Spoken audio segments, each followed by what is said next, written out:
Coming up on Theater Talk. When Matthew and I first met about possible casting, because he was looking for some fill counters, and I thought I was wrong for it. I was like, I don't know, I don't play that Bill Murray sort of sarcasm, or I haven't yet. Are you not a narcissistic guy? Not naturally, but I'm working on it. Theater Talk is made possible in part by the CUNY TV Foundation.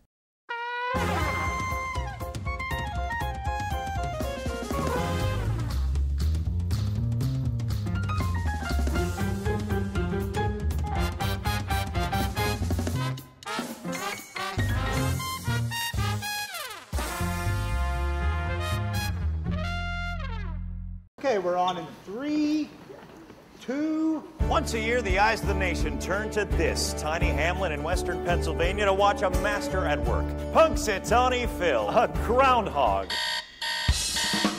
From New York City, this is Theater Talk. I'm Susan Haskins. And I'm Michael Riedel of the New York Post. Now, Susan, I have been touting the new musical Groundhog Day since it opened in London almost a year ago now. And I'm happy to say, having seen it, it lives up to my hype. It is a terrific new American musical with a little touch of Britishness here and there with the director.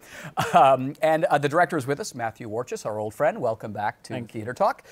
It was written by Danny Rubin, who wrote the movie it's based on. It's written the book. Welcome to Theater Talk, and welcome to the musical theater. I'm happy to be here. And it stars someone I knew was going to be a star from the moment I saw him as the UPS man in Legally Blonde, Andy Karl. Oh, yes, that was it. Was it the shorts? Yeah, as soon as you walked out, I thought, that man is a star. He's a star. In brown. Welcome, guys, to Theater Talk, and congratulations on the success of Groundhog Day. Thank you. Danny, take me back to the movie, though. What was the idea that you had to write the original screenplay for a movie that is now considered a contemporary classic?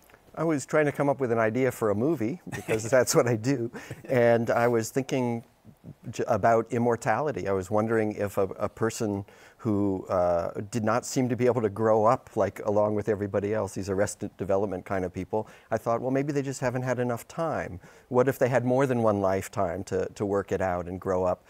And I thought that was kind of interesting, but tedious. I was trying to figure out how to deal with a very, very long immortal life on film without building too many sets. And then I had had this other idea a long time before about a person repeating the same day over and over again. And I realized in that moment that I could get an immortal life, or a very long life, just by having the person repeat the day over and over again. And then discovered all the repetition themes. So how did you hit on the fact that he was going to be a weatherman?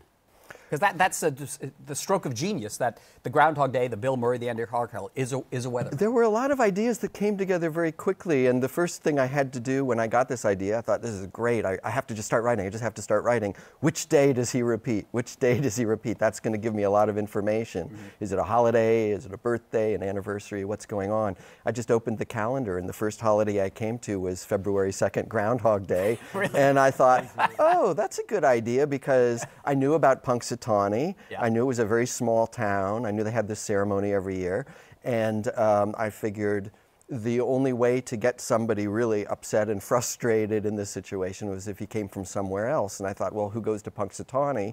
Oh, a newscaster or weatherman who would come to town. And so that idea came in, and I thought, oh, I got to give him a name. And I thought, ooh, the groundhog's called Phil. Let's give it to the guy and see if that leads anywhere. And the whole thing about being a weatherman, everything just kept feeding in and becoming a better and better idea. Yeah, yeah. You see how easy it is? I was going to say, you make screenwriting sound easy. Just look at a calendar. And the studios leapt at it as soon as you handed them. They thought, what a great idea for a movie. Yeah, it took them at least a year to come. People liked the screenplay, and I actually got work off of it. It became my calling card, and I went around and managed to drum up some other work from it. And then about a year later, Harold Ramis found it and decided this was the right movie for him at that time. Yeah. Matthew, I want to ask you, Steve Sondheim has famously said he wanted to turn Groundhog Day into a musical, but he couldn't solve the problem. He couldn't figure out a way in. What was it that attracted you? What was your idea when you first saw this movie that it could be a musical? Probably the same thing that attracted Steve and other people, I think. And Danny thought that it could be a musical.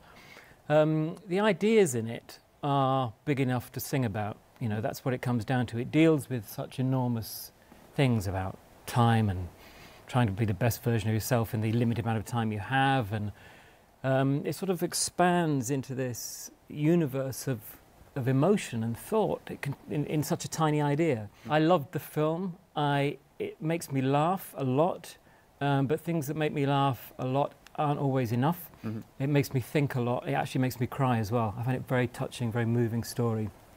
I think it's wise. To be wise and funny is, like, for me, a perfect combination. Yeah, and we should say Tim Minchin wrote the wonderful score too. He Tim did. isn't with us, but that's right. We're one of his big champions here at Theatre Talk. Well, absolutely, and I am as well. And when we finished working on Matilda together, we talked about what should be next, and we thought that this should be it. And I knew that Sondheim, I knew that he'd thought about it. And one of the things that I think is so exciting for Tim is that it is a story in which it's a very mathematical story. Mm-hmm. In terms of trying to construct it. It's you're building a kind of a labyrinth, and you have to build it in a very mathematical way, but it's very emotional as well. And this idea of turning maths into emotions is something I'm very interested in.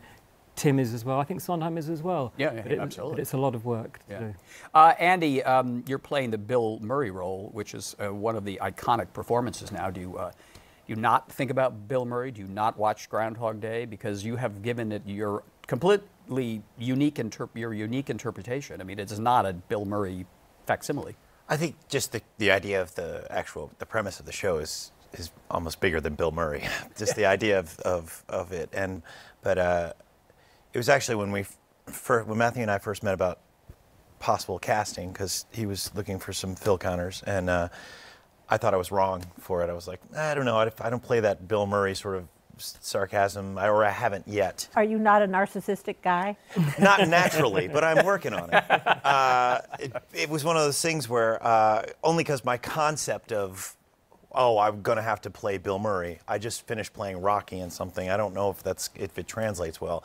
And then as soon as I read the script and he played me a demo from an early workshop of the opening number, and I was like, this is so smart, and it's so can be adapted to stage, that I knew exactly what I wanted to do with it. And I never had Bill Murray in my head. I knew he's iconic as far as the movie is concerned, but when you write a musical, especially one that was a movie, you just got to rip it apart and find out what makes it its value. To his point, though, about having to reconceive the movie as a musical, this is your first musical, right? Can you tell us? I actually wrote the first play I wrote 30 years ago. Actually, it involved a story of a protest folk singer, and so I wrote a bunch of songs that were performed that were part of it. But it wasn't like a genre musical. It was a play with music in it. What was it called? What do you do with old hippies? That's Matthew's next project. Did you write the songs too? I didn't even attempt to write music or lyrics for this, except when I was conceiving of how it would play out. I could think musically, and then working with Tim and with Matthew, who's also very musical. He might be modest about that, but he is. I felt like I could speak the same language, and that was helpful. And when you were looking at your screenplay, what sort of the key moments or things you thought, this has to be changed in such a way to make it a musical? Moments in there that you think this becomes a song that you found? Did you any radical? I did. I had my own ideas about it, but I also knew that wasn't the important thing. That was enough to get me started, but I really knew that it had to do with Tim's response to the movie, or to the story, actually, not the movie, but to the story, not mine. And so it was a conversation among all three of us. What happened is that the three of us spent a lot of time talking about how to map out the story of the film, how to create a map for a musical. And literally this was done with a lot of post-it notes and kind of things stuck to boards and things scribbled on it. And we worked a lot, kind of equally together, discussing what from the film could live in that map and what would have to be different, and the length of the first act and the length of the second act, where the songs would go, which is something that Tim's brilliant at. And then Tim took that map away and wrote to it, and then we moved forward, and what he wrote caused Danny to rewrite the scenes in between and so on. And so it's very much a kind of tennis match. Really. That collaboration was so beautiful, and it was also necessary. I had kind of reached a roadblock in my own work, and I was like, this is crazy. About half my ideas are musical ideas, everything has to be completely integrated. This isn't going to work if I just say, and that song goes here and that song goes here. Right. This was a case where I really needed to roll up my sleeves and work in collaboration with a composer. When did you find him? And was he always in your mind? Well, if you're looking for, if you're looking for somebody who can sing really well, it's quite a hard sing, this show, and dance when needed, and be very funny, and but charismatic enough to behave terribly, and the audience still likes to like him. It's a very, very short list, believe you me. And I saw on the 20th Century, and I saw the clown there, which was extremely useful. Because I texted Matthew yesterday, and I said the remarkable thing about your performance is you capture all the twists and turns the character has to take, from being arrogant, bitter, condescending, then hedonistic, and in the end human. But it's never that kind of big pushing musical theater acting. It's subtle, and yet it fills the 1,800-seat theater. Yeah, that just comes naturally to you, or do you actually really smart writing? I mean, obviously the material stands on its own really, really well. But it also, when you're as you're reading it, you realize that it's something that's not, with tongue in cheek. It's nothing is pushed. You're earning this over the length of time of the show, especially the character's arc from A to B. Because the beginning of the show, I'm completely different than at the end. Right. And completely different in the middle when you're sleeping with everybody, getting drunk all the time because there are no consequences for your actions. I didn't think you could be redeemed, I have to say. And even though I knew the plot, I'm looking at it and saying, no, this guy's not. I had some friends, and it's like that's one of my favorite compliments, because in finding that character, and I've played, which was interesting about doing this show, when I was reading, I was like, oh, this is everything I've done put all together in one, which is great. I've had some great opportunities to be on Broadway and do shows and musicals, and then this comes along and it's sort of a culmination of that. You can take your personal life and sort of expose it that way. I do want to ask you, though, it's no spoiler alert that you have to repeat scenes. And at one point I thought, does he ever get confused? When he's up there with this book, does he ever just lose his place? I think my job is actually easier because I have a linear journey. Yes, because I know what's going to happen. Well, right, the other people have to do the same thing. The other people have to repeat exactly some of the same things, but in learning the process and rehearsing it, it was a challenge when are we on day 2? Are we day 3 now? Okay. Yeah, and Andy has to wake up and get dressed. Unlike the film, which has jump cutting, he has to wake up and get dressed 11 times in the show. And one of the very first things we did in the first few weeks of writing the show is that I got down to my boxer shorts and at home and timed myself getting dressed, and I said to Danny and Tim, okay, we should all try this, but as far as I can see, it takes about 28 seconds to get this far and then another 10 seconds to do that. So you have to write music or a song which allows someone to get dressed over and over again. You see, musicals are a series of problems that have to be solved, and that's a very technical problem. That's the first one with Groundhog Day. Danny, I wanted to ask you, Harold Ramos and Bill Murray were working on this with you. It is said that they essentially became estranged over their disagreements over this film. Do you remember that? You must remember. Oh, yes, absolutely. What was to sum up?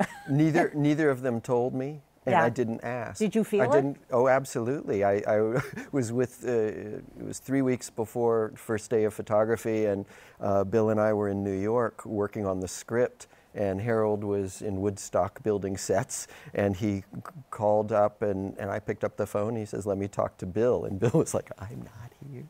Isn't that funny? So I already knew that there was some But they felt tension. so deeply about their commitment to this that something happened. It's interesting. I can only guess. It's like me and Andy don't talk. Well, to each yes, other. You just do the best way to work with Matthew. Just do what he tells you. It's the only time I've ever sort of lost it was when you weren't there.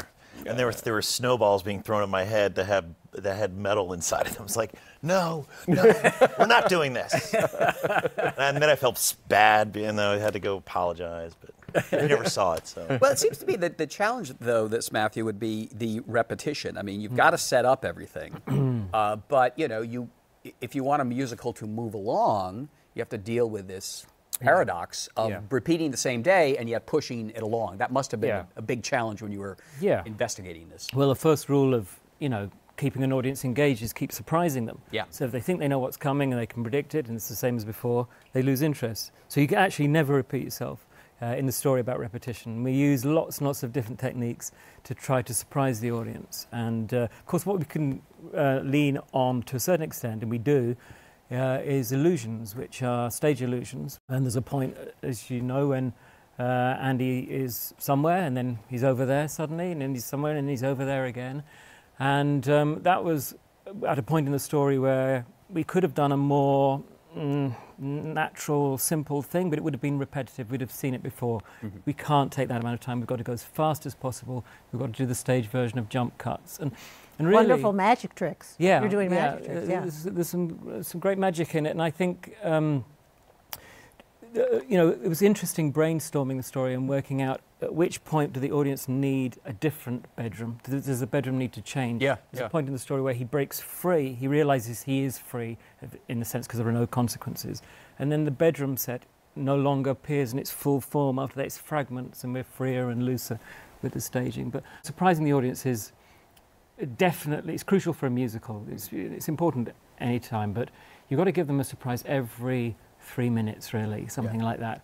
And what I like about some of the things that we managed to do is that some of the surprises take different forms. Some of them are things that you don't see in the film. They're not from the film. There's a guy in a groundhog suit, for example, doing interesting things in the story, and that's a surprise. But there's also, you would think that on stage you wouldn't be able to do the car chase that's in the movie. Right. But we do the car You chase. do the car very well. The car chase is No, really this good. remarkable So- design Great car chase. concept. That's a surprise that it's there at all. There's something about the show that we tried to do when we were conceiving it, is that we wanted it felt very important to make it very big-hearted show. And because of that, in order to do that, we wanted it to be quite low-tech. Now, secretly, of course, as a lot of people now know, there is a very complicated revolving stage. didn't work in preview. Which did break down in preview.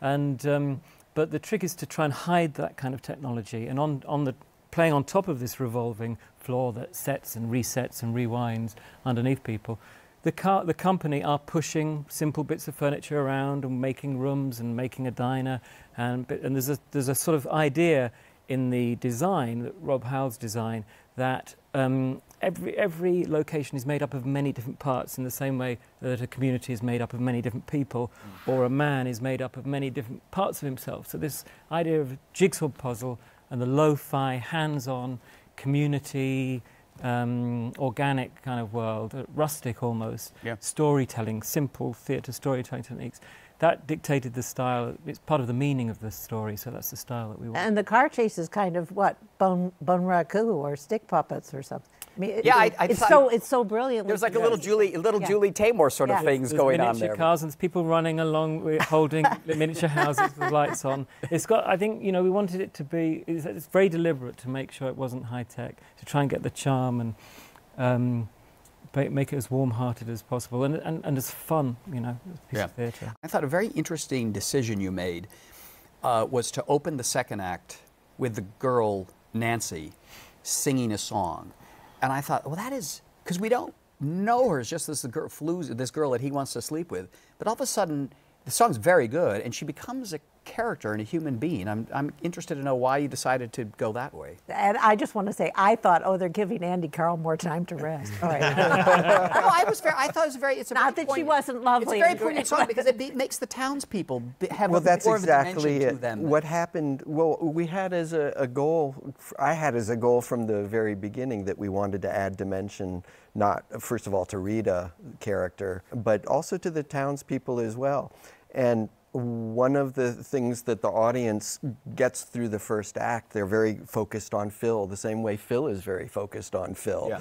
And we're ready to go on with Phil's story. What's going to happen? What's going to happen? Then we pull the rug out from under the audience and show another character, and all of us, we sort of feel a little sheepish. It's like, ooh, I was being kind of Philo-centric too. I forgot that other people and are condescending to these rubes here in the town are you who aren't that smart or sophisticated. Are you reconciling red state people with the sophisticated people? too sophisticated. Like I Phil. certainly think there's some people that should come see the show and learn a lesson. Yes, exactly. Get their th- comeuppance. Yes, and it continues. So that idea that our eyes are opened a little bit and we see somebody that we'd been taken for granted. Right. And we hear something about their inner life. And then it continues because the same thing happens later with Ned Ryerson, Yeah. who's again a character. The who old passed friend through- from the high school That's days. right. Yeah. And the camera stops on him. And he has a song, and we learn something, a surprising thing about his inner life as well. And it's part of this, obviously the overriding theme that Phil's eyes get gradually opened as the story goes on. And the idea is that our eyes do as well. And he has to, I mean, to become human, he has to have learn what empathy is. It's certainly empathy. Certainly, I loved one of the things you told me the other day was the first act is really about what can I have, what can I take from people, and the second act becomes, or closer to the middle of the second act, it's about subtraction. It's about freeing yourself of all the things that you're carrying that have no value as far as like, you know, you want to attain the highest status or you want to sleep with everybody. It's not about that. It's about giving to. And there's a Around death, you. which seems to have a huge effect on him. I think that's one of the most beautiful moments in the show. Yeah. It's, we find out one of the characters had lost someone, and in trying to, Phil tries to help someone throughout the day that he's not able to because life goes on and the journey of life goes on, and death will come and life will pass on, and that's one of the biggest lessons that he has to learn, and to be okay with that and happy about it, that we do have this time on earth to do what we do, but we will be making that journey beyond ourselves, and to celebrate that.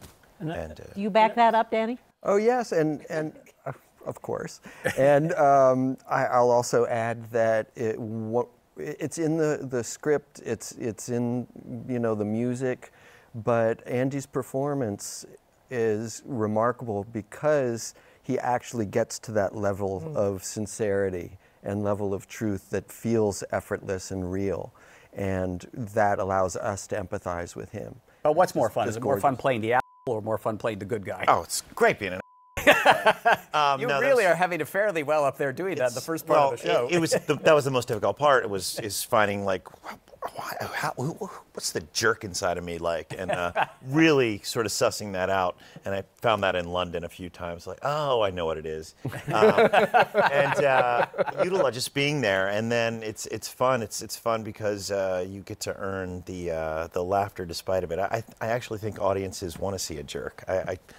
We always love the villain. I've now proved that point for myself. It's like, oh, it's like they're laughing at me. I'm awful, but they're still laughing at me. So there's that. But also in some of the roles that I've played, like Tommy DeVito in Jersey Boys, which was at the same theater, Right. Sort of had that lovable, you love to hate him sort of thing. And again, just a part of something that I could take from there and go, oh, I kind of know what that is. So. And you could- And there is no redemption unless he's been bad. Totally. So if you try to minimise how bad he is, the redemption's trivial. Why do we care? Yeah. And Yeah. why does he need to go through all that? Exactly. And the other thing that's in the design as well, is probably worth saying, is that this idea of scale is we play with scale a lot. So there are miniature things. Yeah. Right at the beginning, there's a very miniature version of the van. And it's really part of this idea that Phil thinks he's bigger than anything else. The very first song is called Small Town, and where he just ridicules and mocks small town sort of behaviour and traditions and people and life. But part of that journey is when there's a death and he realises that he is humbled by the scale of things in life you can't control, the limited time that we have. And he becomes, part of his journey is subtraction, to the point where he sees how small he is as a person. And at that point, he's redeemed. See, you thought you were writing just a comedy movie for Bill Murray, and it turns out to be fraught with meaning. And I think this movie and the musical will be analyzed in literary classes now, isn't it? I think it already is. I've received a few dissertations, and, sermons, and all kinds of thought has gone into this that was not mine. But it's lovely. I think it's lovely for me. It's my favourite thing is to feel enlightened while you're laughing. I think Yeah. that's a great thing. Yeah. You know, And it's never over sentimental, it's never Good. cloying. Even when he becomes human, you don't think, oh, here comes the soppy, weepy musical theater comedy part. good. It's a terrific musical, Groundhog Day, at the August Wilson Theater. I almost called it the Virginia. That's how long I've been kicking around this town. The August Wilson Theater, directed by Matthew Warchus, written by Danny Rubin, who did the movie as well, and starring the terrific Andy Carl. Thanks a lot, guys, for being our guests. Thank on you. Music Thank you. Talk. Pleasure.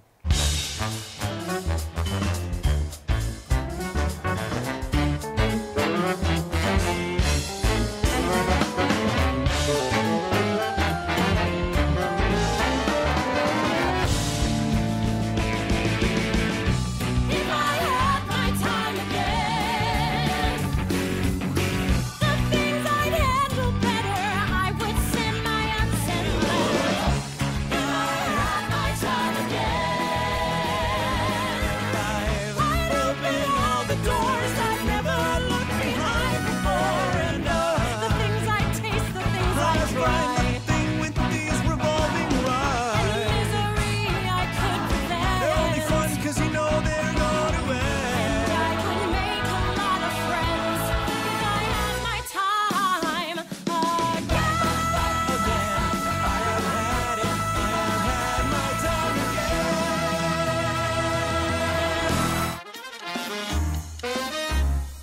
Our thanks to the Friends of Theater Talk for their significant contribution to this production.